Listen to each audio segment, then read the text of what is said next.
번째 단락은 1절부터 12절까지로 구분을 할 수 있겠습니다. 1절부터 12절까지는 어떤 주제냐면 여호와를 신뢰하라는 주제로 말씀이 전개되어집니다.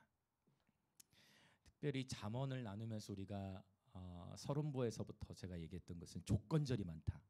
너희가 이렇게 하면 이렇게 해주겠다. 이렇게 하면 이렇게 해주겠다. 이렇게 될 것이다. 이러한 인과응보적인 그런 말씀들이 참 많이 등장한다. 그래서 신명기 28장처럼 네가 만일 나의 계명을 지켜 행하면 너에게 이런 복을 주고, 그러나 무서운 말씀들도 있죠. 네가 이렇게 내 계명에 순종하지 아니하면 이러한 일들이 너에게 일어날 것이다라는 그런 이거를 신명기 사관이라고 하는데요. 신명기에서 언급되었던 인과응보적인 그런 어떤 조건적인 그런 말씀들이 잠언에 많이 등장하는 것을 보게 되어져요. 그래서 1절부터 10절까지 12절까지가 한 단락인데 1절부터 10절의 내용을 보면 심은 대로 거두는 그러한 가치들이 담겨져 있습니다. 그래서 1절부터 10절까지를 두 절씩 끊어서 읽어볼게요. 먼저 1절과 2절 같이 읽겠습니다. 시작. 내 아들아, 나의 법을 잊어버리지 말고 내 마음으로 나의 명령을 지키라. 그리하면 그것이 네가 장수하여 많은 해를 누리게 하며 평강을 더하게 하리라. 아멘. 하나님의 말씀을 기억하여 순종하면, 하나님 말씀을 기억하여 순종하는 자에게 하나님 어떤 축복을 주신다고 말씀하십니까? 장수 그리고 평강의 축복을 주신다라고 말씀하고 계세요. 그래서 하나님의 법을 늘 기억하고 하나님의 말씀을 지켜 순종하는 예배자들 되시길 축복합니다. 그래서 단순하게 우리가 적용을 해볼 수 있어요. 자, 3절과 4절 같이 읽겠습니다. 시작. 인자와 진리가 내게서 떠나지 말게 하고 그것을 내 목에 매며 내 마음판에 새기라. 그리하면 내가 하나님과 사람 앞에서 은총과 귀중히 여김을 받으리라. 아멘. 역시 또 조건절이죠. 3절에 봤더니 이 표현 바로 인자와 진리. 이 인자와 진리라는 표현은 구약성에 굉장히 많이 나오죠. 그래서 인자는 헤세드, 그 다음에 진리는 에메트. 이 인자와 진리는 구약성경에서 굉장히 많이 등장하는 단어예요. 헤세드 기억하시나요? 지난주에 하시, 그렇죠. 나 기억. 오, 해멜이 요즘에 뭐 은혜가 충만합니다. 뭐라고요? 뭐라고? 아, 그렇습니까? 좋습니다. 네, 제 마음 안에 해밀이가 있나 봅니다. 네, 너무 좋습니다. 자, 그래서 바로 지난주에 나눴지만 하시드 기억하십니까? 바로 하나님의 언약을 헤세드를 소유한 자, 언약적인 사랑을 소유한 자라는 그러한 단어를 살펴봤는데요. 이 인자와 진리, 헤세드와 에메트라는 이 단어 구약성에 참 많이 강조되고 있는데요. 목에 매다라는 단어는 역시 또 신명기 말씀을 떠올리게 돼요. 신명기 6장 4절부터 9절에 보면 하나님께서 이 말씀을 어디에, 여러분 보면은 이마에도, 그렇죠? 이마에도 이렇게 머리 묶어서 이걸 메주사라고도 하는데, 나중에 우리가 이스라엘 가보면 유대인 정통파 유대인들 보면 지금도 블랙 옷을 입고, 네, 그다음에 이 손목에도 실제 말씀 상자 같은 거를 손목과 모자 속에 모자에도 이렇게 또 이마에 이런 것들을 이제 우리가 보게 되어져요. 굉장히 우리는서는 아직 생소한데, 네, 정통파 유대인들은 지금도 그렇게 하나님의 말씀 상자, 말씀 적어놓은 거를 달고 다닙니다. 그래서 신명기 6장에 그런 말씀들을 실제로 떠올릴 수 있어요. 연결되어지죠. 그래서 인자와 진리를 떠나지 말게 하라. 그것을 목에 매며, 목에 맨다라는 것, 즉 다른 사람에게도 그러면 그게 보이는 거예요. 나는 그리스도인이라는 것을 드러내고 있다라는 것입니다. 그렇죠. 여러분도 여러분 그 학교 친구들이나 회사 동료들이 여러분 그리스도인인 거 아시죠? 알고 계시죠? 그렇죠? 주변에 사람 알고 계시죠? 너 교회 다닌 사람이었어? 이런 분은 없으시죠? 그러니까 우리가 뭐 식사 기도라든지 또는 그리스도인으로서 나는 그리스도인이라는 것을 이렇게 드러내는 그러한 모습이 3절 속에 목에 맨다라는 것은 알 수 있다라는 거예요. 그래서 이렇게 하나님의 인자와 진리 안에 거하는 예배자, 하나님의 인자와 하나님의 사랑과 하나님의 말씀을 붙들며 살아가는 예배자들에게는 하나님 어떤 축복을 주신다는 거냐면 하나님과 사람 앞에서 은총과 기중이 여김을 받으리라. 그 예수님께서 육신을 입고 이 땅에 오셨을 때 지혜가 자라고 키가 자라며 하나님과 사람 앞에 계속해서 귀 여김을 받으셨다라는 표현이 있어요. 보통 우리가 신생아 되는 아이들 축복 기도할 때 예수께서 지혜와 키가 자라가시고 하나님의 은총을 받으신 것처럼 그렇게 축복해 주십시오라고 많이 우리가 축복 기도를 하게 되죠. 여러분, 그래서 오늘 잠언 3장의 말씀을 단순하게 기억하고 이 말씀에 아멘 하시고 이 말씀대로 살고자 결단하시는 분들에게 잠언 3장에 약속된 모든 귀한 축복의 말씀들이 응해지시길, 그렇게 받으시기를 예수님의 이름으로 축복합니다. 아멘. 자, 계속 볼까요? 이제 5절 6절은 꽤 유명한 말씀이에요. 많이 알려져 있어요. 보통 음식점에 가거나 우리가 어떤 그 상점에 들어가거나 방문하게 되면 이 말씀이 많이 붙여져 있는 것 같아요. 자, 볼까요? 우리 5절과 6절 시작. 너는 마음을 다하여 여호와를 신뢰하고 내 명철을 의지하지 말라. 너는 범사의 그를 인정하라. 그리하면 내 길을 지도하시리라. 아멘. 마음을 다해 여호와를 신뢰하고 명철을 의지하지 말라. 범사의 그를 인정하라. 자, 여기 범사의 그를 인정하라. 그리하면 내 길을 지도하시리라 라고 했는데요. 공동번역 성경에 보면 이 범사의 그를 인정하라는 단어를 어떻게 번역하고 있냐면 무슨 일을 하든지 여호와께 여쭈어라 라고 표현되어 있어요. 무슨 일을 하든지 여호와께 여쭈어라. 그 다음에 새한글 성경에도 보면 새한글 성경은 어떻게 번역하냐면 너는 어느 길을 가든지 여호와를 생각하라 라고 했는데, 아니 그러면 왜 이렇게 번역들이 많이 달라질까? 범사의 그를 인정하라 개역개정이 이렇게 됐는데 어찌하여 공동번역에서는 여호와께 여쭈어라라고 표현하고 그 다음에 새한글 성경에서는 여호와를 생각하라라고 이렇게 번역이 왜 이렇게 많이 달라지게 됐는가라는 것은 이 인정하라는 단어를 굉장히 많이 고민했다라는 거예요. 인정하는 단어의 이 히브리어를.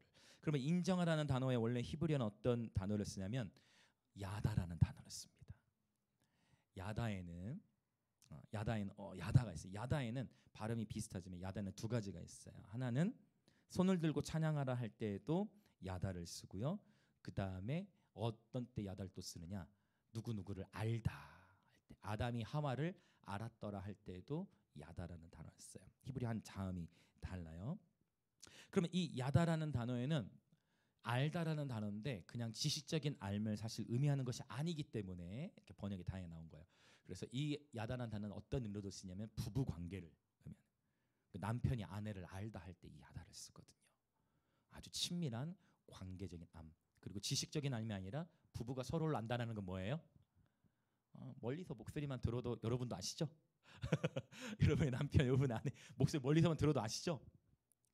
아닌가? 네, 알아보실 수 있죠? 전화 목소리를 들었고서도 서로를 안다라는, 여기서 안다라는 것은요 경험적인 알을 사실은 의미하고 있어요. 아주 친밀한 알미예요. 그래서 이것을 우리 개역 개정에서는 인정하라는 단어를 썼지만 새한글에서는 여호와를 생각하라, 공동번역에서는 여호와께 여쭈어라라고 표현하고 있는 거예요. 너는 범사에 네 모든, 여기 범사라는 단어도요 메콜 그다음에 네레카, 이 데레카는 뭐냐면 데레카는 또 역시 길을 말하는 거예요. 그래서 베콜 데레카니까 모든 길들을 의미하는 거예요. 그래서 이걸 직역하자면 히브리어로 직역해서 보자면 너는 너의 모든 인생길에서 그를 경험해라. 이게 이제 직역한 거예요. 다시 범사의 그를 인정하라는 표현을 직역하면 너는 너의 살아가는 모든 인생의 여정, 인생길에서 하나님을 어떻게 하라고요? 경험해라. 명령이에요. 경험하라는 거예요. 여러분, 하나님을 경험하는 예배들 되시 축복합니다. 그러니까 저와 여러분의 모든 인생의 여정 속에서 일어나는 일들 가운데 우리는 누굴 생각해요? 그분을 생각하고 그분이 내 삶 속에 하신 일들, 또 내 삶 속에서 내가 반응하기 원하시는 일들, 때로는 지금 당장은 내 삶 속에 일어난 일들이 해석되지 않지만 어쩌면 시간이 지나간 이후에 그때 하나님께서 나에게 이 공부를 하게 하셨구나, 그래서 하나님이 나의 삶에 이런 여정을 허락하셨구나, 이러한 아직 내 삶 속에 해석되지 않는 고난이라든지 내 삶 속에 정리되지 않는 그 모든 가치들을 하나님께서 풀어주실 때가 있을 줄 믿습니다. 아멘. 그래서 그게 해석되지 않을 때는 어떻게 해요? 이해되지 않더라도 다 알 수 없을지라도 우리는 하이 프레이즈로 살아가는 것이죠. 그래서 이 번역, 바로 너의 인생의 모든 길들에서 그를 경험하라. 그래서 때로는 이제 오늘 잠언 3장을 보면 나타나는 것 같아요.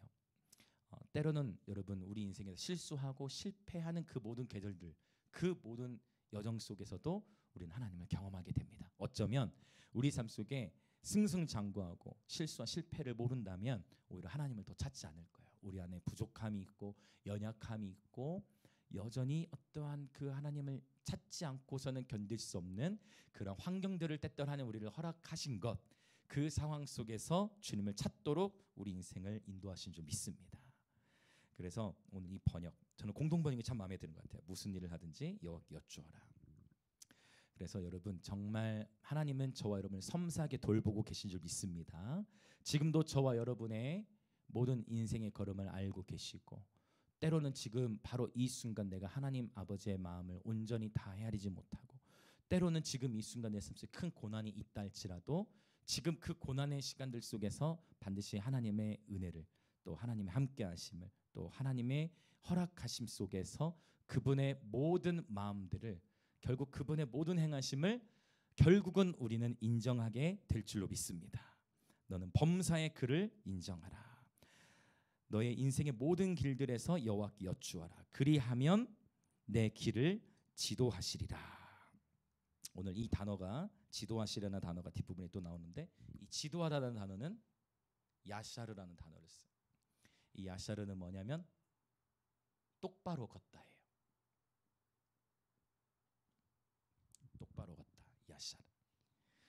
지난주에 폐역이라는 단어를 설명할 때 폐역은 비뚤어진 길, 굽어진, 비뚤어진을 의미한다 했는데, 비뚤어지고 어긋난 것을 하나님께서 똑바로 펴주신다는 거예요. 우리 인생의 길을 하나님이 똑바로 펴주신다라는 야샤르 의미가 있는데, 오늘 잠언 뒷부분에 이제 또 야샤르라는 단어로 또 언급되게 될 겁니다. 자, 그래서 저와 여러분의 인생의 모든 계절들 속에서 하나님을 인정하시길 축복합니다. 그때 하나님을 경험하시게 될 거예요. 그리고 그렇게 하나님을 인정하고 하나님의 주권을 신뢰할 때 우리의 굽어진 길들을 펴주실 겁니다. 길신학이 계속 나오는 거예요. 자, 또 7절 8절도 보겠습니다. 7절 8절 시작. 스스로 지혜롭게 여기지 말지어다. 여호와를 경외하며 악을 떠날지어다. 이것이 내 몸의 양약이 되어 내 골수를 윤택하게 하리라. 아멘. 여호와를 경외하며 악을 떠나는 자에게 하나님이 또 주시는 축복이 있으니, 결국 하나님을 경외하는 자에게 이것이 내 몸의 양약이 되어 내 골수를 윤택하게 할 것이다 라고 하나님 약속의 말씀, 축복의 말씀을 주고 계십니다. 자, 또 우리 9절과 10절도 읽어볼까요? 시작. 내 재물과 내 소산물의 처음 익은 열매로 여호와를 공경하라. 그리하면 내 창고가 가득히 차고 내 포도즙 틀에 새 포도즙이 넘치리라. 아멘. 어떤 것 같습니까? 이건 어떤 약속 같아요, 여러분? 단순하게 생각해 보면 이것은 재정의 축복을 언급하고 있는 것이 분명합니다. 그래서 이제 우리가 이러한 잠언에 나오는 축복의 말씀들을 보다 보면 어떻게 보면 약간 헷갈리는 부분들이 있어요. 그게 뭐냐면 신약에서는 또 어떤 말씀들이 있어요? 돈을 사랑함이 일만하게 뿌리가 된다는 말씀도 있고, 그 다음에 또 어떤 말씀도 있죠? 너희는 하나님과 재물을 겸하여 섬길 수 없다라는 말씀도 있고. 근데 이게 상충되어 보이지만 사실은 하나의 메시지라고 믿습니다. 그것은 여러분 우리가 인생을 살아가면서 재정이라는 것은 필요하죠. 모두 다 동의되실 거예요. 그리고 하나님 앞에서 예배자로 살아가는 여정 속에 하나님 앞에, 자 보세요. 재물과 네 소산물 처음 익은 열매로 여호와를 공경하라. 여러분 이것은 뭐냐면 헌금 생활을 의미하는 거예요. 맞죠? 헌금 생활. 그런데 이제 여기 보시면 여호와를 공경하라. 최근에 유튜브 같은 걸 보면은 약간 굉장히 이렇게 뭐라고 할까요? 진보적인 신학의 가치들이 재정에 관해서 유튜브에 굉장히 많아요. 그래서 뭐 이렇게 헌금 생활은 뭐 폐해졌다 뭐 이런 유튜브도 막 있는 것 같아요. 그래서 하나님을 공경해야 되는데 그런 메시지를 보니까 하나님을 공경하는 게 아니라 약간 하나님을 공격하는 듯한 그런 설교들이 유튜브에서 이렇게 보게 되는 것 같아요. 근데 여러분 사실 이것은 이제 아시다시피 제가 재정에 대한 설교는 잘 하지 않지만 본문이 우리에게 말씀하는 건 뭐냐면 내 재물과 즉 하나님 우리에게 주신 재물과 소산물의 처음 익은 열매. 어떤 처음 익은 열매가 뭘까요, 여러분? 처음 익은 열매. 이 소산물의 처음 익은 열매. 사실 그래서 이 부분을 예전에는 아마 어른들은 그런 거 들어보셨을 거예요. 첫 열매 헌금 이런 거 들어보셨어요? 첫 열매 헌금. 그렇죠. 그 첫 열매 헌금. 내 하나님께서 거두게 하신 첫 헌금 또는 우리가 일터라든지 뭐 일하고서 그런 거 들어보셨죠 예전에. 지금 그렇게 하라는 게 아니에요. 그렇게 하라는 게 아니고 오해하지 마시고 어때요? 첫 월급 타면은 뭐 어떤 것들이 있었어요? 막 그렇게 하신 경우들 있죠. 근데 이 첫 열매에 대해서는 액수가 정해져 있는 게 아니고 내가 어떤 일 하나님 처음 하게 하시면 그 처음 것에서 하나님께 구별해 드리는 걸 의미하는 거예요. 그러면 목사님 금액은 어느 정도 해야 됩니까? 이게 참 어려운 질문이죠. 금액은 성경에서 언급하고 있는 게 아니에요. 중요한 것은 뭐냐면 얼마를 드리느냐가 아니고 사실 하나님께서 말씀하신 누가복음에 보면은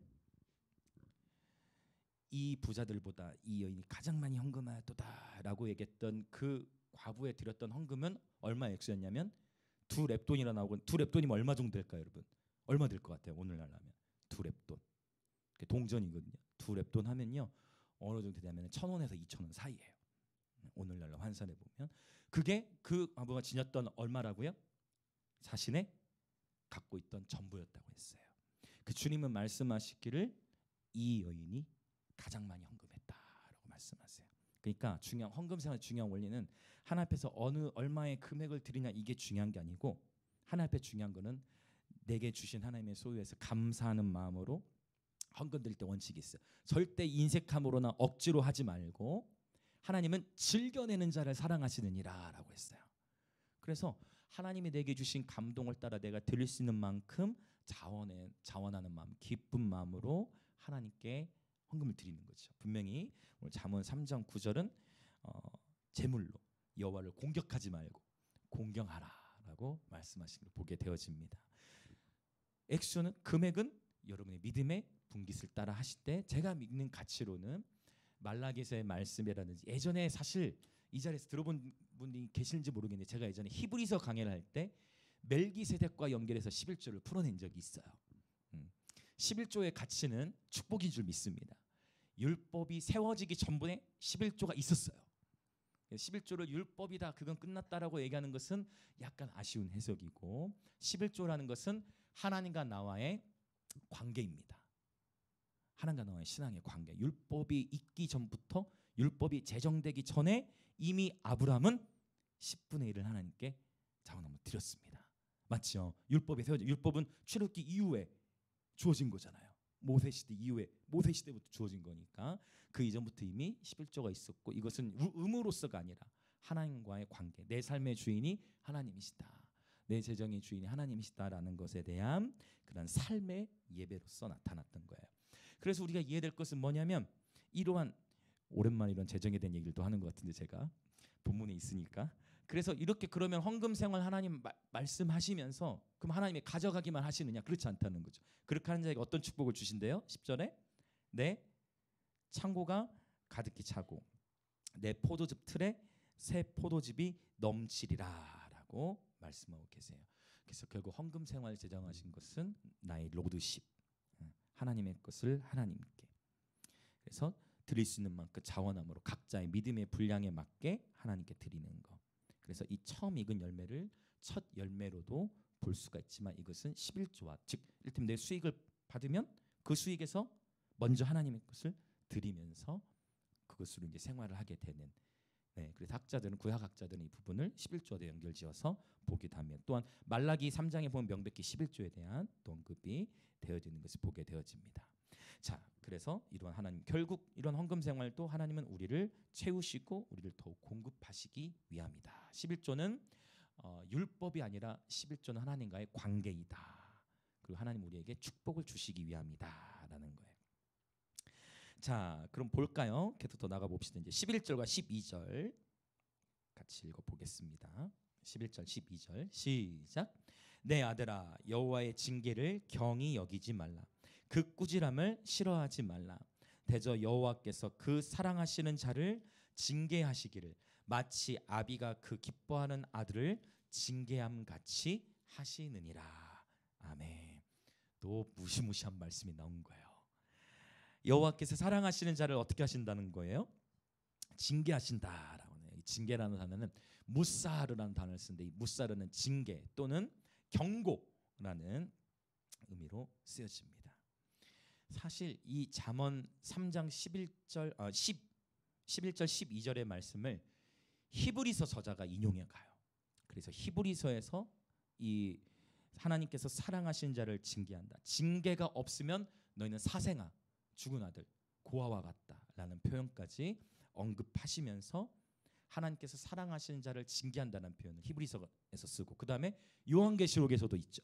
라오디가 교회를 향해서도 하나님 말씀하실 때 주께서 무릇 사랑하시는 자를 징계하고 책망한다. 그렇게 하신 목적은 회개하고 돌이키게 하기 위함이다라는 거예요. 그래서 이러한 징계 히브리서 12장 11절 이렇게 말씀해요. 무릇 징계가 당시에는 즐거워 보이지 않고 슬퍼 보이나 후에 그로 말미암아 연단 받은 자들은 의와 평강의 열매를 맺느니라. 우리 중에 징계를 싫어하는 사람은 아무도 없을 것입니다. 그러나 저와 여러분의 삶에 때로는 어떠한 이러한 징계가 느껴지는 것 같고 어떠한 채찍이 느껴지는 것 같을 때 그때 바로 그것은 하나님께 사랑하시기 때문에 하시는 채찍이다. 참 이게 어려운 얘기예요. 우리 부모와 자녀와의 관계에서도 다 너를 위해서 하는 얘기를 한다. 이런 참 어려운 얘기죠. 다 너를 사랑하기 때문에 엄마가 가르치는 거야. 다 너를 사랑하기 때문에 내가 이렇게 매를 드는 거란다. 너를 사랑하기 때문에 이렇게 하는 거란다 라는 표현이 우리 입장에서 참 듣기 어렵고 견디기 어려운 그런 과정일 수 있지만 그렇죠? 쉽지 않은 거죠.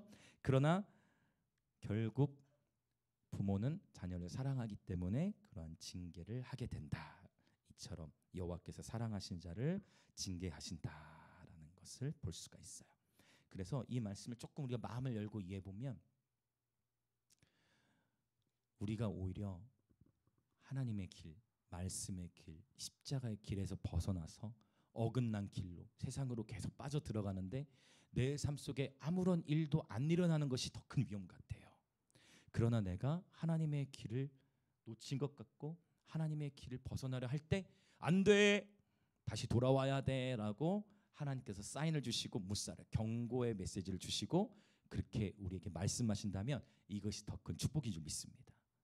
하나님은 삼손을 예로 들어볼까요? 삼손에게 계속 기회를 주셨죠? 삼손이 계속 기회를 주셨어요. 삼손이 뭐에 약했을까요? 여러분 삼손은요 자기 삶을 구별했습니다. 자기 삶을 하나님 앞에 완전히 구별한 예배자였어요. 근데 삼손이 뭐에 약했죠? 여자에 약했어요. 근데 보세요. 여자가 사실 들릴라만 있었던 게 아니에요. 다른 여자들도 더 있었어요. 원래 다 이방인인데. 근데 꼭 그때마다 항상 블레셋은 이 삼손만 없애면 이스라엘은 우리 거야. 그러니까 삼손을 어떻게든 쓰러뜨리려고 하는데 삼손을 보니까 여자 약한 것 같아. 그래가지고 여인들을 대거 투입해. 한 명씩 교대로. 첫 번째 여인 또 들어가.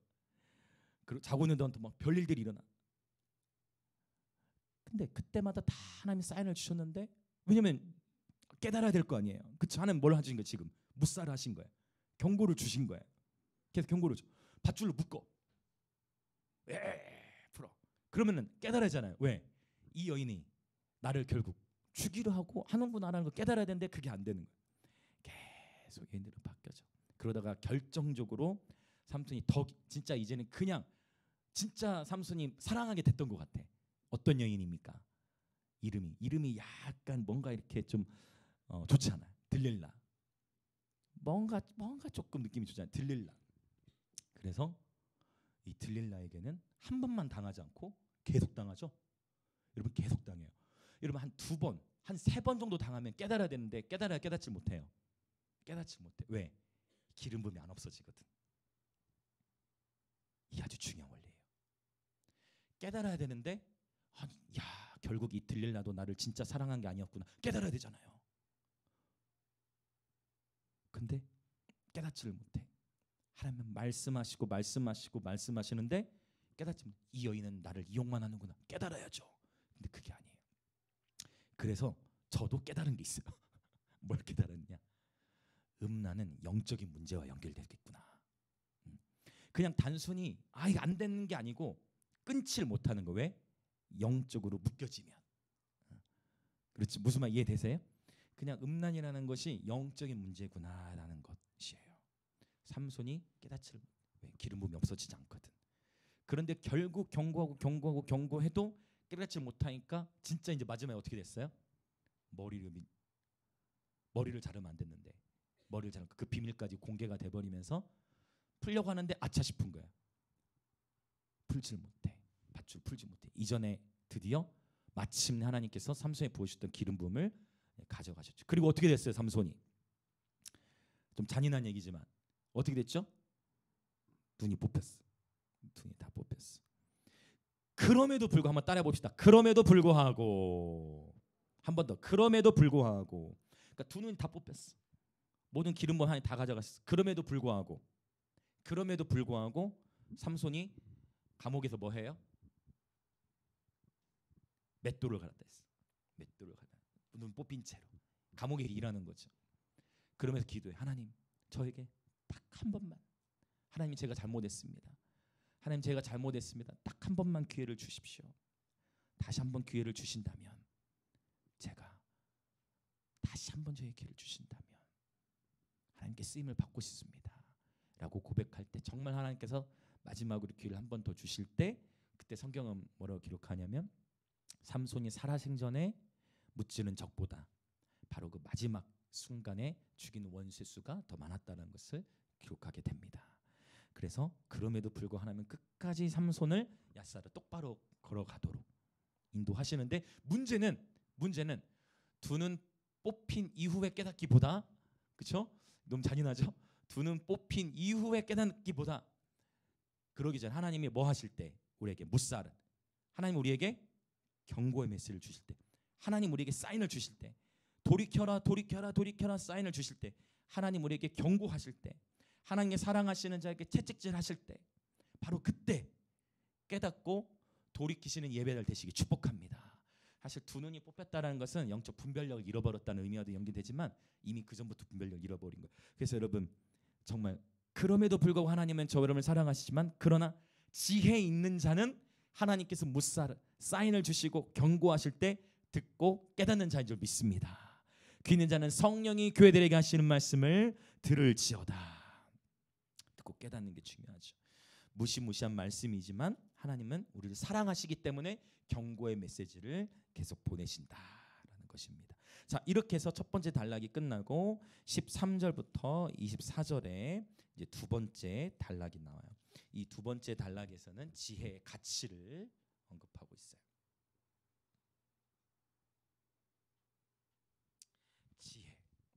지혜 가치를 언급하면서 말씀하시기를, 자, 그러면 왜 13절부터 단락을 구분했느냐? 13절을 같이 한번 읽어보겠습니다. 시작. 지혜를 얻은 자와 명철을 얻은 자는 복이 있나니 라고 했어요. 여기서 히브리 문장 구조의 스타일이 달라졌기 때문에 나눌 수 있어요. 13절은 히브리어로 봤을 때, 히브리 성경으로 봤을 때 어떻게 시작하냐면 아쉐르 아담으로 시작해요. 아쉐르 아담. 이 표현이, 이러한 유사한 표현이 어디에 나오냐면은 시편 1편 1절에서 아슈레이 하이시,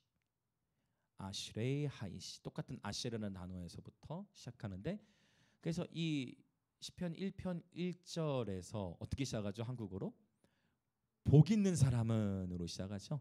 네, 그래서 아슈레이 하이시 하면 복 있는 그 사람은 이런 의미예요. 행복한 사람은 이런 의미인데 13절에서도 역시 아담이라는 것이 아담 한 사람을 가리키기도 하지만 아담의 또 사람이라는 그런 의미도 있어요. 13절은 어떻게도 볼 수 있냐면 복 있는 사람은 지혜와 명철을 얻은 자다라고 문장의 구조 패턴이 달라진 것을 보게 돼요.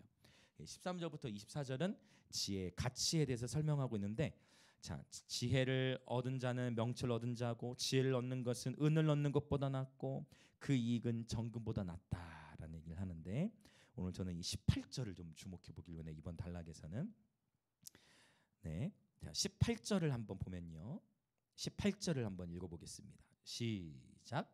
지혜는 그 얻은 자에게 생명나무라. 지혜를 가진 자는 복되도다라고 표현하고 있습니다.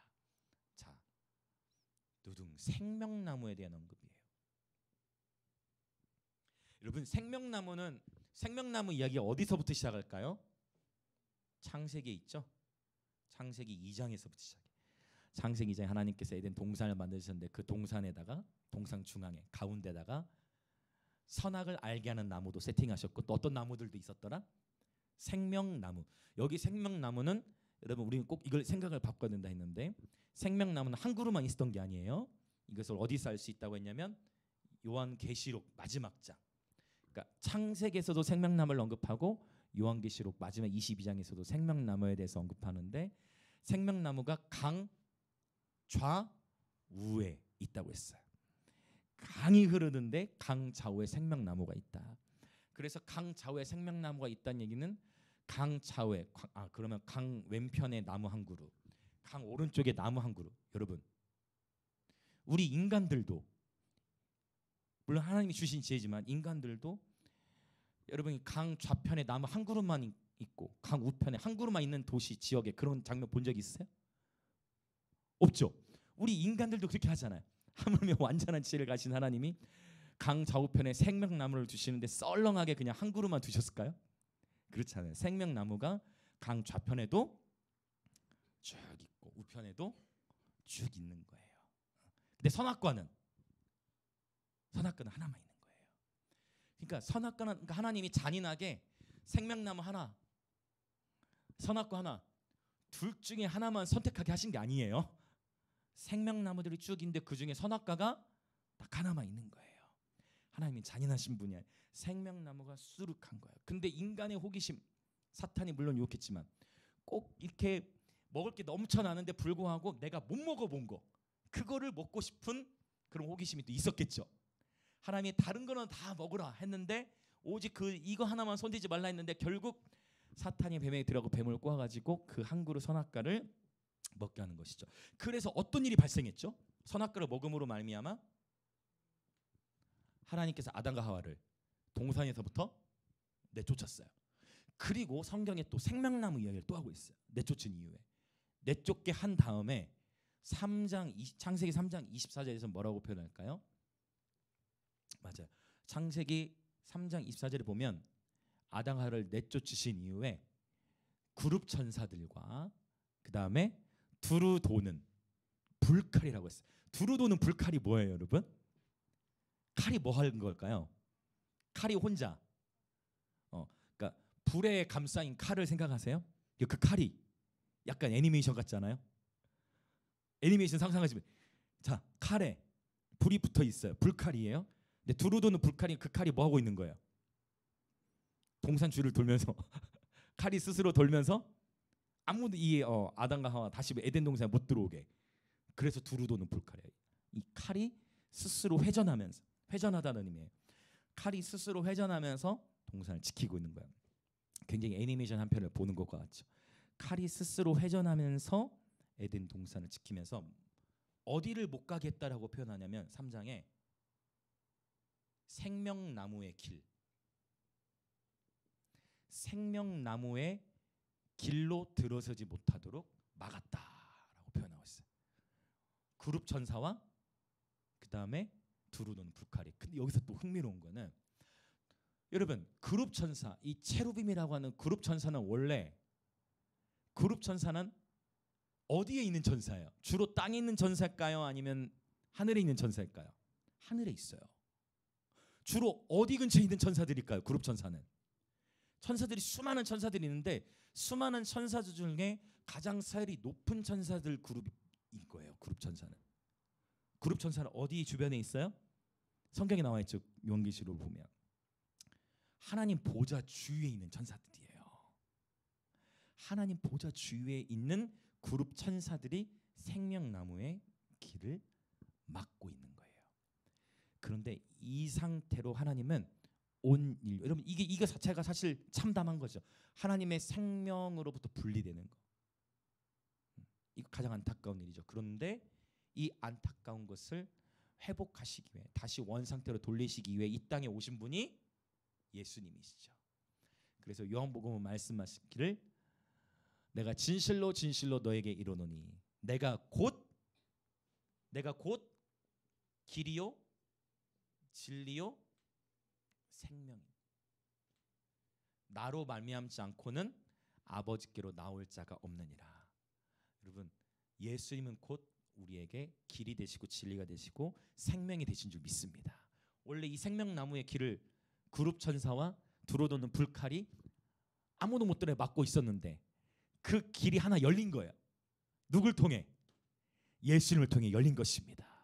그러므로 저와 여러분은 언제든지 예수님을 통하여 예수님께로 나아가면 우리는 그분의 생명을 맛볼 수 있습니다. 저와 여러분은 그분의 생명을 소유한 자들인 줄 믿습니다. 예수 그리스도를 통하여 그 생명이 우리에게 주어진 것이에요. 예수님께서 친히 그 길이 되어 주셨어요. 계속 잠언은 길 신학에 대해서 많이 언급하고 있는 것을 보게 되어집니다. 놀랍죠? 여러분, 그러면 에덴 동산은 어디에 있을까요? 이 질문을 남겨두고 오늘 본문을 계속 넘어가요. 여러분 한번 생각, 에덴 동산 어디 있을까?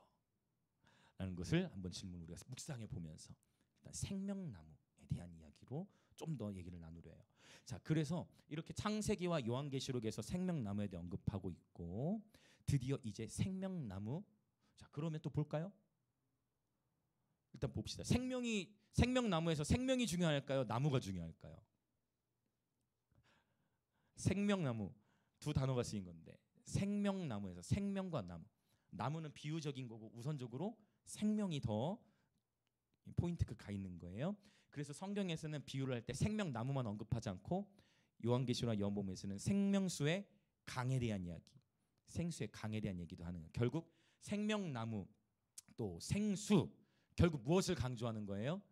생명을 강조하는 거예요. 그리스도의 생명을. 저와 여러분 이미 그리스도의 생명으로 충만한 자들인 줄 믿습니다. 여러분, 그분의 생명으로 충만한 자들인 줄 믿습니다. 아멘. 옆에 계신 분들 인사합시다. 우리는 그리스도의 생명으로 충만한 자들입니다. 아멘. 그분의 생명. 그런데 감사하게도 생명나무의 이야기가 창세기와 요한계시록에 그렇게 많이 나타나는데 생각보다 다른 본문에서는 많이 언급이 없지만 어디에서 이 생명나무 이야기가 좀 나오더라? 우리가 보고 있는 잠언. 오늘 본문에서도 있지만 잠언의 뒷부분으로 좀만 가서 생명나무에 쓰인 본문들을 미리 우리가 좀 살펴보면 좋을 것 같아요. 자, 어디를 보기 원하냐면 11장 30절. 11장 30절. 자, 같이 또 읽어볼까요? 11장 30절 시작.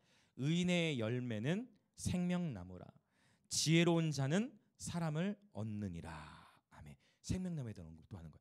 의인의 열매는 생명나무라 라고 표현하고 계세요. 그 다음에 또 우리가 보고 싶은 볼 수 있는 부분이 15장 4절. 15장 4절이 또 중요해요. 15장 4절 같이 읽어볼게요. 시작. 온순한 혀는 곧 생명나무이지만 패역한 혀는 마음을 상하게 하느니라. 너무 중요한 표현이에요. 지금 온순한 혀는 곧 생명나무이지만 패역한 혀는 마음을 상하게 하느니라. 여기 이 온순한이라는 단어는요, 마르페라는 단어, 온순한이라는 단어는 부드러운이라는 의미가 있고 또 하나 어떤 의미가 있냐면 치료하는 이라는 의미가 있어요. 온순한, 부드러운 또는 치료하는. 와우. 말로도 치료를 할 수 있을까? 말로도 치료가 될까? 여러분, 말을 통해서도 치료가 될 수 있다라는 것. 온순한 혀는 곧 생명나무이다. 그러나 반대로 패역한 혀는, 또 패역 나왔어요. 패역, 비뚤어져 있다 또는 비꼰다. 패역한 말, 패역한 혀, 비꼬는 말. 비꼬는 말 무슨 의미인지 이해되세요? 비꼬는 말 이해되시죠 여러분? 비꼬는 말, 비뚤어진 말. 우리가 조금 감정이 상하거나 할 때 말이 이렇게 예쁘게 나오지 않고 어떻게 나올 때가 있죠? 이렇게 비꼬듯이 나오는 말, 그런 걸 의미하는 거예요. 비꼬는 말 또는 비뚤어진 말. 그러한 말들은 무엇을 상하게 한다고요? 마음을 상하게 한다. 그래서 잠언에서 강조하고 있는 이야기 중에 또 하나는 뭐냐면 바로 말입니다. 말.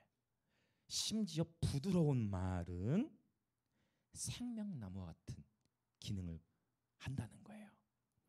그래서 여러분 축복합니다. 저와 여러분의 입술은 살리는 입술 되시길 축복합니다. 항상 축복하는 말을 하시길 여러분 축복해요. 항상 격려하고 축복하고 사랑하는 입술 되어주시 축복합니다. 나중에 18장 21절에도 가보면 죽고 사는 것이 혀의 권세에 달려있다라고까지 표현하세요. 그래서 생명나무에 대한 이야기가 창세기와 요한계시록이 있지만 특별히 잠언에서 종종 언급하고 있는 것을 보게 되어진다라는 것입니다. 여러분 축복합니다. 자, 우리 주변에 계신 분들에게 한번 인사합시다. 우리 서로 부드러운 말을 합시다. 당신의 말을 통해 제가 치료받습니다. 부드럽게 얘기 안 하고 좀 째려보는 것 같은데, 부드럽게 얘기하지 않고 째려보는 것 같은데, 여러분 정말이에요. 여러분 다시 한번 합시다. 우리 서로 부드러운 말을 합시다. 한 번 더. 당신의 말이 저를 치료합니다. 굉장히 중요해요, 여러분. 그렇죠? 그러나 어떤 말을 하면 안 된다? 패역한 혀. 어떤 말이라고 했어요? 비꼬는 말. 오케이? 비꼬는 말 경험 다 있으시죠? 비꼬는 말, 비꼬는 말, 또 비뚤어진 말들은 마음을 상하게 한다라는 거예요. 그래서 생명나무에 대한 이야기를 하는데 또 말과도 연결이 되어지는 거예요. 저와 여러분 안에 그리스도의 생명이 충만해요. 그리고 우리 또한 우리 주변의 사람들을 살리는 자로 부름 받았어요. 어떻게 살릴 수 있겠어요? 어떻게 살려야 돼요? 축복하는 것입니다. 격려하는 것입니다. 사랑하는 것입니다. 그 사랑의 마음, 축복의 마음을 말로 자주 표현하시길 축복합니다. 가만히 보면은 저희 아버지 어머니도 서로 잘 표현 안 하는 것 같아요. 어이로 불러. 여보도 있고 뭐 아내도 있고 이름을 부를 수도 있는데 어이 이렇게 부르시더라고요. 그렇게 부르시는 거 보면서 옛날 어른들은 이렇게 표현을 잘 이렇게 쓰게. 또 우리 부모님도 사랑한다는 표현 잘 안 하실 수도 있지. 그때는 반대 정신으로 여러분이 먼저 사랑을 표현하시기 축복합니다. 여러분이 먼저 사랑을 많이 표현하시고 사랑한다고 표현하시고 사랑을 많이 표현해 주세요. 네. 그래서 부드러운 분위기로 가정의 영적 분위기를 바꿔가는 것입니다. 그러할 때 우리 안에 있는 그 생명이 우리 바로 말을 통해서 풀어져 나온다라는 것입니다. 자, 다시 이제 본문으로 그럼 돌아올게요. 이 생명나무에 대한 이야기 잠언 뒷부분에서 또 우리는 살펴보게 될 겁니다. 자, 이제 그러면 지혜의 가치들 13절에 24절에 설명하고 있다 있고요. 이제 마지막 단락 25절부터 35절까지의 단락이에요. 25절부터 35절은 지혜의 실천을 언급하고 있어요. 지혜의 실천. 그래서 이 단락에서도 크게 두 가지로 나눠지는데 지혜를 실천하는 사람. 이제 자 보세요. 지혜의 가치도 배웠고 지혜가 소중하다는 것도 배웠어요. 3장에서 얘기하는 것은 지혜를 구체로 실천해야 되는 그 실천은 어떻게 나타나느냐? 이웃사랑. 그리고 내 개인적으로는 겸손을 유지하도록. 이 두 가지를 또 언급하고 있는 것을 보게 됩니다. 그래서 25절부터 31절까지는 이웃과의 관계 속에서 얘기하는 거예요. 자, 27절 한번 읽어볼까요? 27절 시작. 내 손이 선을 베풀 힘이 있거든 마땅히 받을 자에게 베풀기를 아끼지 말며. 여러분 어떤 것 같아요? 오늘날에는요 이런 말씀에 좀 보기가 여러분 어떻습니까? 여러분 아파트에 사시는 분들 주변에 옆집 누가 사는지도 요즘에 우리가 잘 모르는 시대가 된 것 같아요.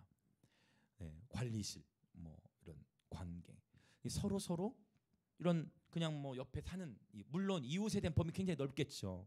우리가 모두 이웃이에요. 가까운 관계. 근데 뿐만 아니라 약간 시대적으로 약간 뭐 관계들이 이렇게 진짜 옆에 살면서도 벽들이 이렇게 있는 그런 것들을 우리는 보게 되어져요. 지혜의 실천 바로 베푸는 것에 아끼지 말라라고 말씀하고 계세요. 또 볼까요? 자, 30절도 볼까요? 시작. 사람이 내게 악을 행하지 아니하였거든 까닭없이 더불어 다투지 말며. 네, 28절 29절에서도 이웃에게 또 내 이웃이 이런 표현들을 통해서 실제 이웃사랑에 대해서 언급해요. 여러분 우리가 이 잠언의 말씀을 보면 오늘 본문 특히 보면서 이해될 것은 우리는 여러분 부흥을 위해서 기도하고 통일을 위해서도 기도하죠. 정말 나라의 회복, 부흥을 위해서도 기도하죠.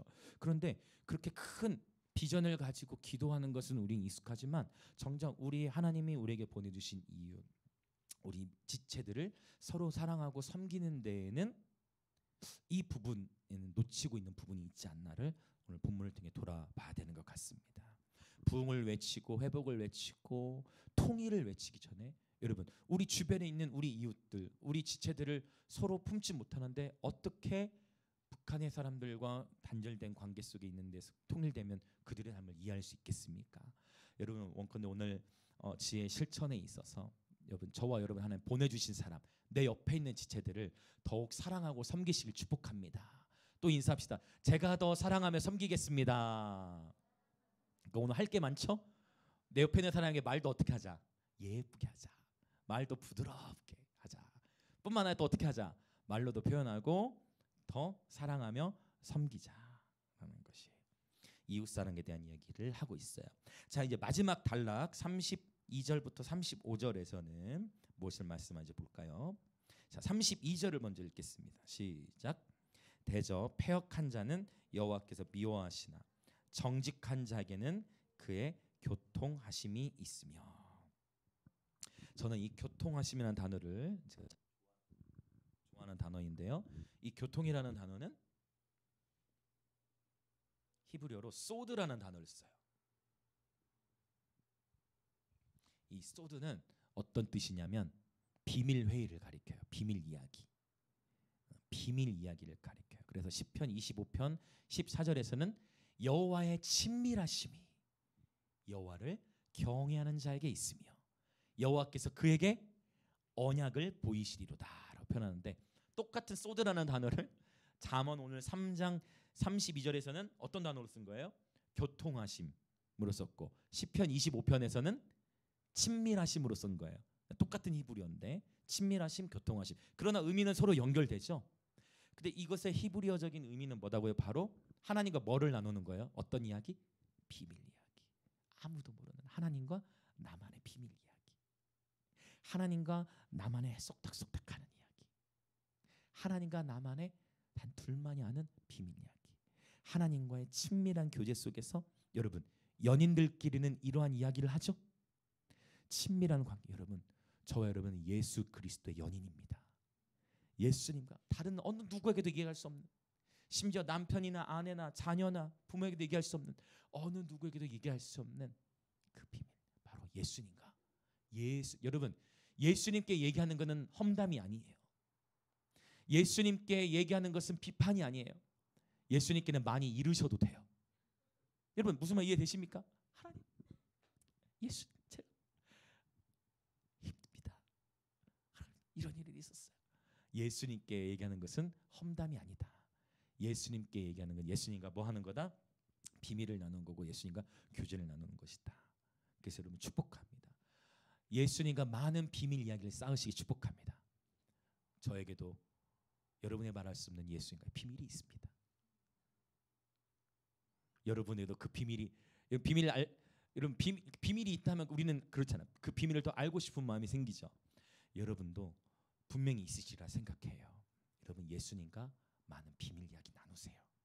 어느 누구에게는 얘기할 수 없는, 예수님에게만 얘기할 수 있는, 예수님과만 나눌 수 있는 이야기.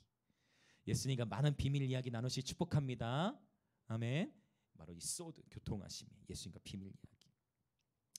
그런데 한 가지 단어를 더 봐야 돼요. 어떤 자에게 그의 교통하심이 있다고 표현할까요? 정직한 자에게라고 표현하고 있어요. 정직한 자에게. 바로 이 정직한 자에게에 쓰인 단어가 야샤르예요. 그래서 우리가 3장 6절에서 지도하시려는 바로 야사를 동사 형태로 그대로 쓰게 된 거고, 바로 이 34절에서는 이것을 바로 명사화시킨 거예요. 그래서 정직한 자. 여러분, 우리가 생각하는 일반적으로 정직한다라는 것은 이것도 의미가 포함이 돼요. 일반적으로 정직하다라는 의미는 거짓이 없다는 의미잖아요. 맞죠? 정직한 것, 진실한 것을 의미하는데, 또한 히브리적 개념 안에서는 정직한 것은 어떤 거냐면 똑바로 걷는 거예요. 비뚤어지고 어긋난 길에서 돌아와서 어떻게 해요? 똑바로 흔들림이 없이 똑바로 걷는 자가 곧 정직한 자입니다. 그래서 영어 성경에서는 어떤 본문에서는 upright라는 단어를 써요. 똑바로 걷는 자, 위를 향하여 걷는 자, 똑바로 걷는 자, 바로 정직한 자입니다. 하나님의 길을 걸어가는 자, 말씀의 길을 걸어가는 자, 지혜의 길을 걸어가는 자, 십자가의 길을 걸어가는 자에게 그의 교통하심이 있는 거예요. 그러니까 십자가의 길을 걸어가다 보면은 힘든 일이 생기죠. 십자가의 길을 걸어가다 보면 감당하기 어려울 것 같은 그런 아픔을 경험하기도 해요. 십자가의 길을 걸어가다 보면 포기하고 내려놓아야 하고 결단할 일들이 생기죠. 그때마다 누구에게 이르라고요? 누구에게 이르자? 예수님께 이르자. 그분과 비밀 이야기를 나누라. 그러면 그분이 가장 완벽하게, 그분이 최고의 위로를 저와 여러분 해주실 것입니다. 정직한 자에게는 그의 교통하심이 있습니다. 자, 또 볼까요? 33절부터 35절을 같이 읽고 이제 우리 기도 준비를 하려고 합니다. 33절부터 35절 같이 읽겠습니다. 시작. 악인의 집에는 여호와의 저주가 있거니와 의인의 집에는 복이 있느니라. 진실로 그는 거만한 자를 비웃으시며 겸손한 자에게 은혜를 베푸시나니 지혜로운 자는 영광을 기업으로 받거니와 미련한 자의 영달함은 수치가 되느니라. 아멘. 계속 대조하고 있어요. 악인의 집에는 저주가 있다. 그러나 의인의 집에는 복이 있다. 거만한 자를 하나님은 비웃으시나 겸손한 자에게는 은혜를 베푸신다. 바로 이 잠언 3장 34절의 말씀을 신약성경에 야고보도 인용하고 그다음에 베드로도 인용합니다. 자, 그래서 그 두 가지 말씀을 보고 이제 기도를 하려고 해요. 먼저 야고보도 이 잠언 말씀을 인용해서 어떻게 야고보 사도는 말씀하고 이제 봅시다. 야고보서 4장 6절. 야고보서 4장 6절 같이 읽겠습니다. 네, 시작. 그러나 더욱 큰 은혜를 주시나니 그러므로 일렀을 때 하나님이 교만한 자를 물리치시고 겸손한 자에게 은혜를 주신다 하였느니라. 아멘. 분명히 잠언에 있는 말씀을 인용해 왔는데 약간 표현들이 변형됐죠.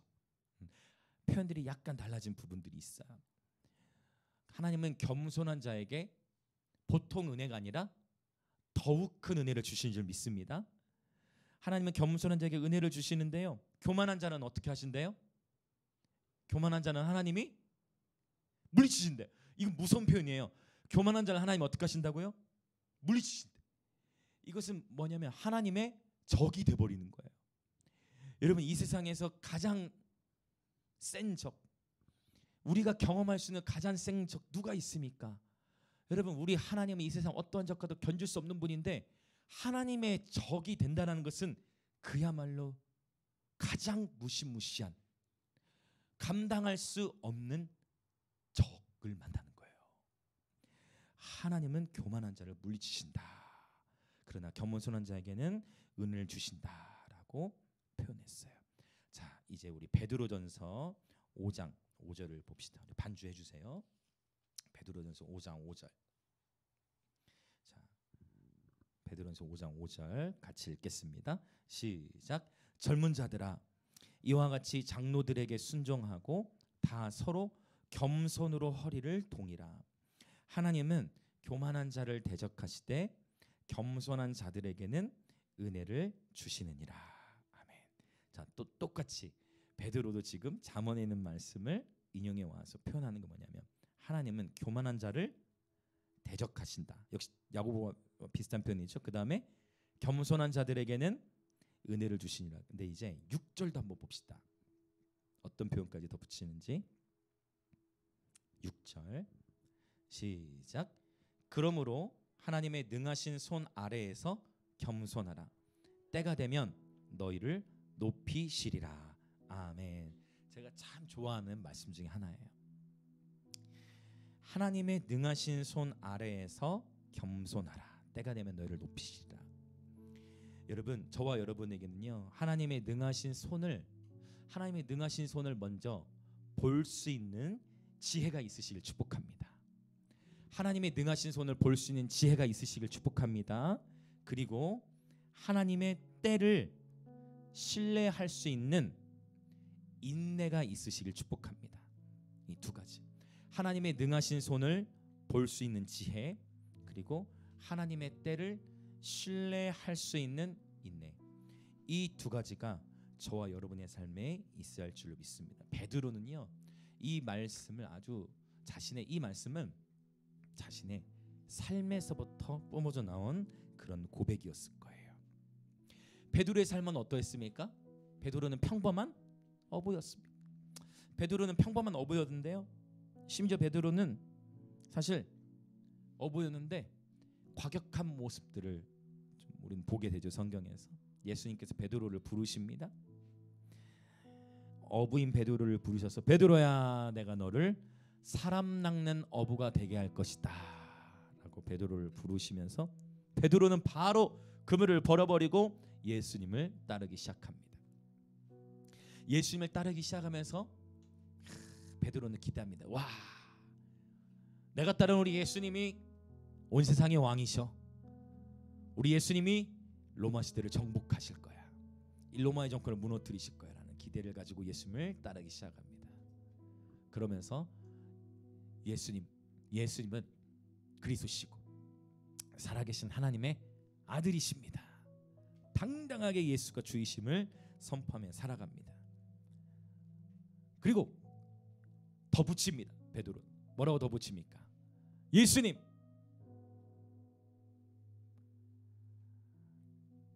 모두가 주를 버릴지언정 저는 결코 주님을 버리지 않을 것입니다.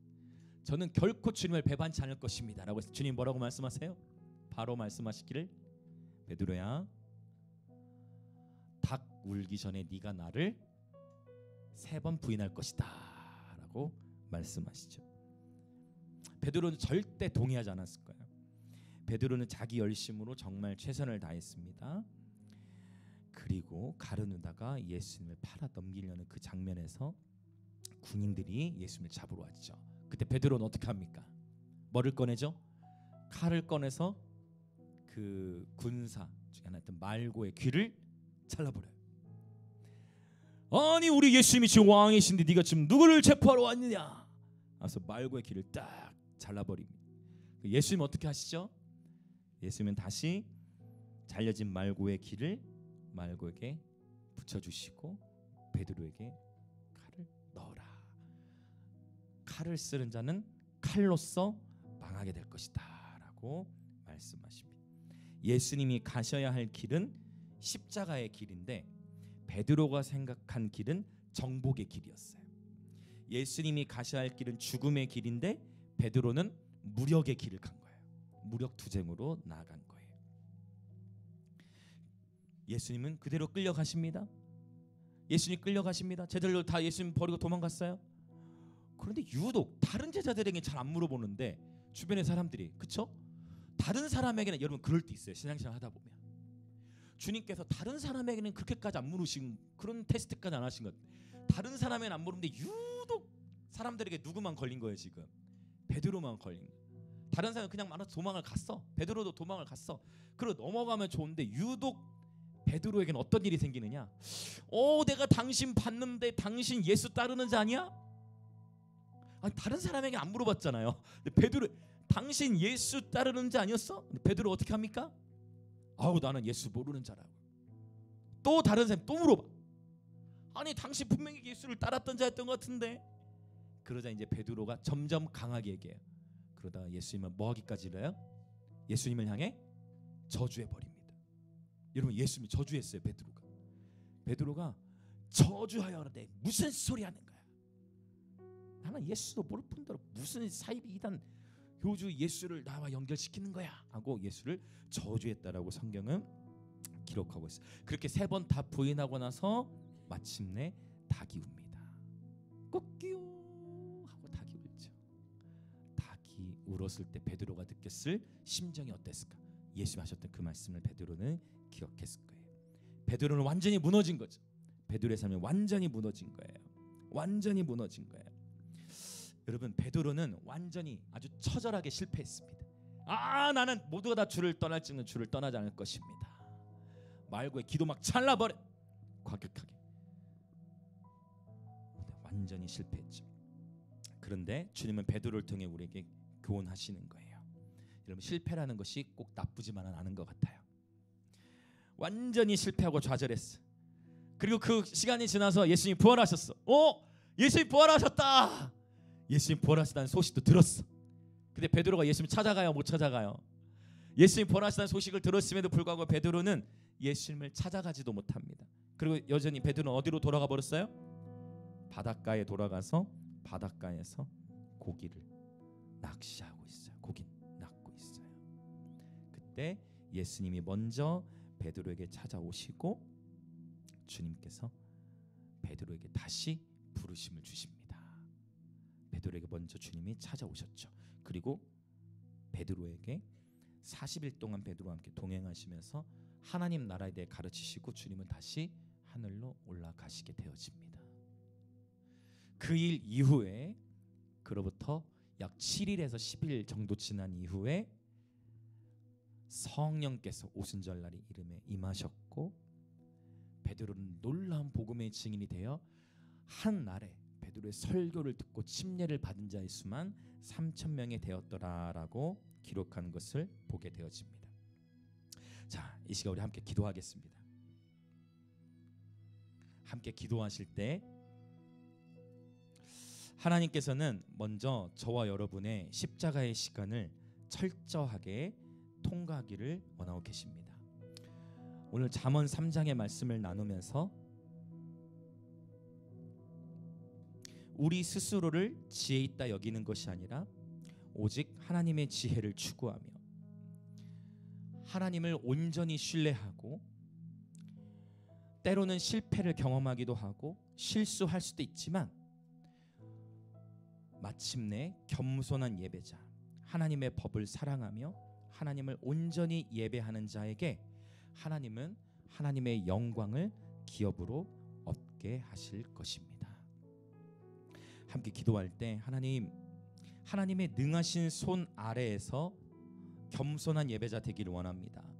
하나님의 능하신 손을 볼 수 있는 지혜를 허락하여 주시고 하나님의 때를 온전히 신뢰할 수 있는 인내를 지니게 하여 주옵소서. 우리의 범사에 우리 인생의 모든 길들 속에서 하나님을 인정합니다. 우리 인생의 모든 길들 속에서 하나님을 경험하는 예배자 되게 하여 주옵소서. 우리 인생의 모든 길들 속에서 여호와께 엽줍는 예배자 되게 하여 주옵소서. 우리 인생의 모든 길들 속에서 하나님을 생각하는 예배자 되게 하여 주옵소서. 그리하여 우리가 비뚤어질 때마다 우리가 하나님의 길을 놓칠 때마다 하나님 우리의 길을 친히 지도하여 주시고 하나님의 생명 안에 거하게 하시며 마침내 하나님의 영광을 기업으로 얻는 예배자 되게 하여 주옵소서. 그렇게 주여 한번 외치며 통성으로 기도하며 나아가겠습니다. 주여! 예, 성령님, 이 시간 온전히 성령님을 의지합니다. 오 하나님 아버지, 우리의 마음을 다하고 뜻을 다하고 힘을 다하여 하나님을 사랑하는 예배자 되게 하시며 우리의 명철을 의지하지 않고 나 스스로를 지혜 있게 여기는 것이 아니라 오직 여호와를 경외하며 악을 떠난 예배자 되게 하여 주시고 오 주님, 범사에 우리 인생의 모든 길들에서 하나님을 인정하고 우리 인생의 모든 길들에서 하나님을 생각하며 우리 인생의 모든 길들에서 하나님께 엽줍는 예배자 되게 하여 주시옵소서. 범사에 주님을 인정하며 범사에 주님을 생각하며 범사에 여호와께 엽줍는 예배자 되게 하여 주시옵소서. 오 하나님, 하나님은 교만한 자의 적이 되신다 말씀하셨습니다. 오늘 우리들의 심령이 하나님 말씀 앞에 겸손히 서기를 원합니다. 오 하나님, 겸손히 하나님의 말씀을 頌들기 원합니다. 하나님, 겸손히 하나님의 말씀을 頌들기 원합니다. 베드로는 자신의 지혜대로 자신이 이해한 지혜대로 예수님이 십자가의 길을 가셔야 하는데 그 십자가의 길을 예수님께서 십자가의 길 가는 것을 막으려 하였습니다. 하나님, 교만이 무엇일까요? 하나님, 다시금 이 베드로의 삶을 통하여서 베드로의 삶에서부터 하나님 선포케 하신 이 메시지에 아버지, 오늘 우리가 믿음으로 취하며 이 메시지에 반응합니다. 하나님은 교만한 자의 적이 되시며 겸손한 자에게는 은혜를 주시되 하나님의 능하신 손 아래에서 겸손할 때 때가 되면 하나님께서 그를 높이신다라는 아버지 베드로의 삶에서부터 나오는 이 고백, 이 말씀, 아버지, 우리 또한 십자가의 길로 나아가는 예배자 되게 하여 주시고, 때로는 실수할 수 있고 때로는 우리가 호언장담, 나는 결코 그렇지 않습니다. 때로는 우리의 말로 호언장담했던 것들에서 실수하기도 하고 때로는 내가 말한 대로 지키지 못하기도 하지만, 그럼에도 불구하고 주님 먼저 베드로에게 찾아오셔서 다시금 베드로에게 부르심을 주셨던 것과 같이 오 주님, 이 시간 우리에게도 찾아오셔서 우리의 모든 실패도 주님께 내어드리며 우리의 모든 실수도 이 시간 주님께 내어드립니다. 우리의 지혜 없음을 이 시간 인정하며 내 스스로의 지혜로는 하나님의 길을 헤아릴 수 없음을, 내 스스로의 지혜로는 우리 인생 앞에 주어져 있는 해석되지 않는 고난을 도저히 해석할 수 없음을, 우리 인생의 지혜로는 내 앞에 주어진 삶의 그 모든 영역들을 다 온전히 이해할 수 없음을 이 시간 철저히 인정합니다. 오 주님, 나는 내 삶 속에 있었던, 어쩌면 어느 누구에게도 말할 수 없었던, 내가 베드로처럼 그렇게 호언장담하고 베드로처럼 그렇게 확신에 차서 말했지만 그럼에도 불구하고 무너졌던 우리의 삶의 영역들이 있다면 주님, 이 시간 우리 안에 그리스도 예수의 마음을 부으사 모든 정죄함의 마음들이 생명의 성령의 법 안에서 떠나가게 하시고, 다시금 오늘 우리에게 찾아와 주셔서 성령여 우리에게 하나님의 부르심을 주시고 다시금 우리의 마음을 회복시켜 주시옵소서. 그리하여 하나님의 지혜 안에 거하는 예배자 되게 하여 주시옵소서. 그래야 하나님의 사랑 안에 거하는 예배자 되게 하여 주시옵소서. 끝까지 은혜와 진리를 목에 새기며 마음에 가슴에 새긴 예배자 되게 하여 주시옵소서. 오 하나님, 하나님의 지혜의 귀를 기울이는 예배자 되게 하여 주시고, 우리가 이 패역한 자, 우리의 길이 비뚤어지려 할 때마다 성령의 야샤를 똑바로 걸을 수 있도록, 똑바로 걸을 수 있도록 하나님, 우리가 주님의 길로부터 벗어나려 할 때마다 무사르 우리에게 경고하시고 우리에게 경고하시는 그 하나님의 감동과 하나님의 말씀하심과 하나님의 음성에 귀를 기울이며 날마다 여쭙는 예배자의 삶이 되게 하여 주시옵소서. 그러할 때에 완전히 끝난 것 같고 완전히 실패할 것 같았던 베드로의 삶에 성령께서 임하시고 성령께서 다시금 나의 힘으로 할 수 없고라는 것, 나의 힘으로는 되지 않는다라는 것, 철저히 성령님만을 의지한다는 것을 깨닫게 하신 후에 그때서부터 비로소 베드로를 높이기 시작하셨던 것처럼, 오 주님, 사람을 높이는 일이 사람에게 말미암지 않고 동에서 서에서 남에서 말미암지 않고 오직 여호와 하나님께로부터만 말미암나니, 주여 오늘 우리가 성공을 추구하는 것이 아니라 십자가를 추구하는 예배자 되게 하시며 겸손히 하나님의 지혜를 기울여 할 수만 있다면 베드로가 경험했던 실수들을 줄이고 온전히 하나님의 말씀을 붙들고 살아갈 수 있도록, 십자가의 길로 나아갈 수 있도록, 말씀의 길로 나아갈 수 있도록, 지혜의 길로 나아갈 수 있도록, 오직 예수님만을 바라보며 좁은 길로 살아가는 예배자들 되게 하여 주시옵소서. 그러나 또한 무너질 때, 또 길을 잘못 들었을 때가 있다면 바로 돌이키게 하시고 다시금 생명의 길, 진리의 길, 말씀의 길, 지혜의 길로 돌이키게 하여 주옵소서. 성령이여 그렇게 인도하여 주시옵소서. 성령이여 그렇게 붙들어 주시옵소서. 할렐루야, 할렐루야, 할렐루야. 하나님, 잠언을 통해 하나님의 지혜 귀를 기울이게 하시니 감사합니다. 하나님, 하나님께서는 정직한 자와 교통하시기를 기뻐한다 말씀하셨습니다. 오 하나님과의 올바른 관계 안에 있는 예배자 되게 하시고, 오 주님, 우리의 삶이 야샬 하나님의 말씀의 길, 진리의 길, 십자가의 길로만 걸어갈 수 있도록, 그리하여 하나님과 비밀 이야기, 때로는 이 십자가의 길을 걸어가는 여정 속에서 십자가의 길을 걸어가다 보면 하고 싶은 말도 많고 억울함을 경험하기도 하지만 하나님께 어느 누구에게도 말할 수 없는, 어느 누구와도 나눌 수 없는 비밀 이야기를 하나님과 나누는, 어느 누구와도 나눌 수 없고 어느 누구에도 얘기할 수 없는 바로 그러한 이야기를 우리 하나님께 나눌 수 있는 그러한 예배자, 그렇게 주님과 비밀 이야기를 나누며 주님과 교통하는 예배자, 그렇게 주님과 소통하고 주님과 친밀함을 나누는 예배자 되게 하여 주시옵소서. 성령이여 그렇게 우리를 인도하여 주시옵소서.